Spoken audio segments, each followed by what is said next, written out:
What's up, ladies and gents? It's me, Ryan, here with Griffin Automotive Solutions. Today we're going to be working on this beautiful 2025 R7, just doing a quick oil change on it, and we want you guys to tag along with us. So let's get into it.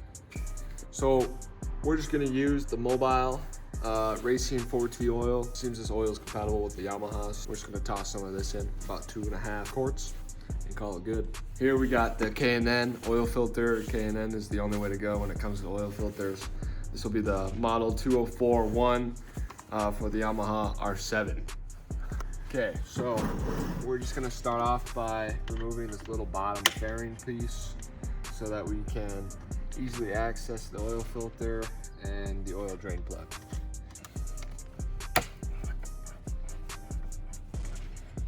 Got to remove this one. It's on the upper fairing, but it is connected to this bottom piece, so you got to remove that as well.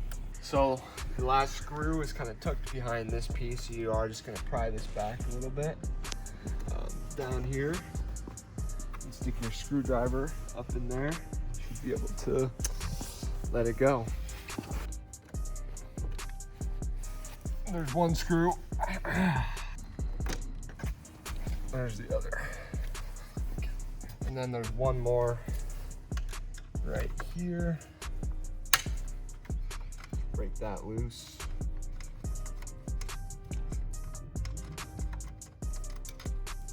Okay, you just need a 10mm wrench. And there's one more bolt in there. You just break loose, and then you can finger it off. What did he say? And that slide right off. You got the oil pan, oil drain plug.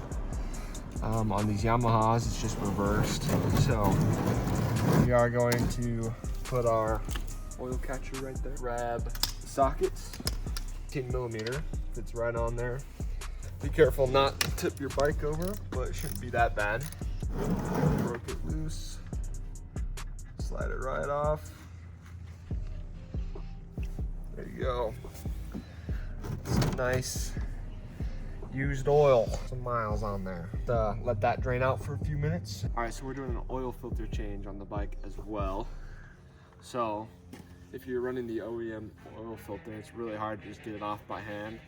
So it's very handy to have some oil filter wrenches like this. They have some teeth that grip into it, and then you're able to turn it counterclockwise to pull off the oil filter. Grip on to it like this, and then be able to turn it counterclockwise.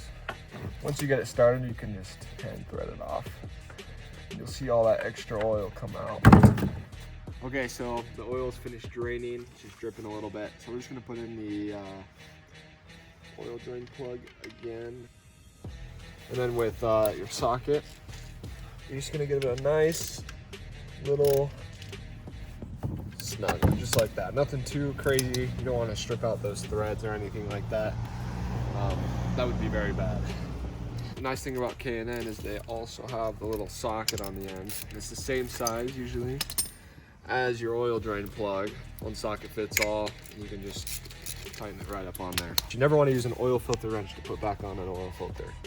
17mm wrench, and give it just maybe 2 nice snug, and nothing too crazy, nothing too tight. And that's how you put on the oil filter. So right here is just your oil fill port. Okay, we're just gonna grab a clean funnel like this. Make sure it's cleaned out so you don't put any like dirt into your engine. And we're gonna grab our oil. Again, we're using the Race 4T 10W40 for the R7. Quick Google search. With an oil filter change, the bike requires 2.5 quarts. One of these is 1 quart, 1 US quart. And so we're just gonna put 2.5 bottles in. Hold the funnel and fill it up. 1 bottle down. Kobe.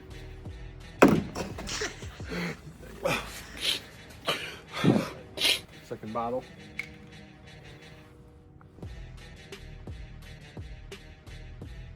All right. second bottle down.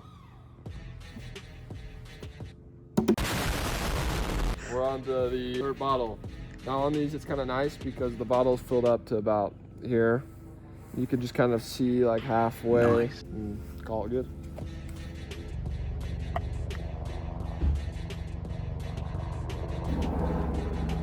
Almost on it. There you go. So then you just have an extra bottle of oil just in case you need to fill it up a little bit. But if you are having to fill it up, there's probably a problem. You're ready. Put your oil filler cap on. There you go, make sure it's nice and tight. And check for any leaks. Doesn't look like we got any, so I'd say that's a success. Now we're just gonna do exactly the opposite of what we just did. So we're gonna put this back on.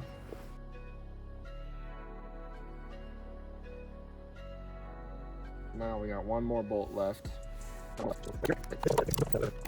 that's how you do an oil change on a 2025 Yamaha R7. Heat cycle it once, so if you look here on the dash, we did kind of run it a little bit, let it warm up, and then you're gonna wanna heat it up, have it go through a little bit of a heat cycle with the new oil in it, let it kind of cycle through the motor, all the pistons and the piston rings and everything, and then you're good to take it out for a ride.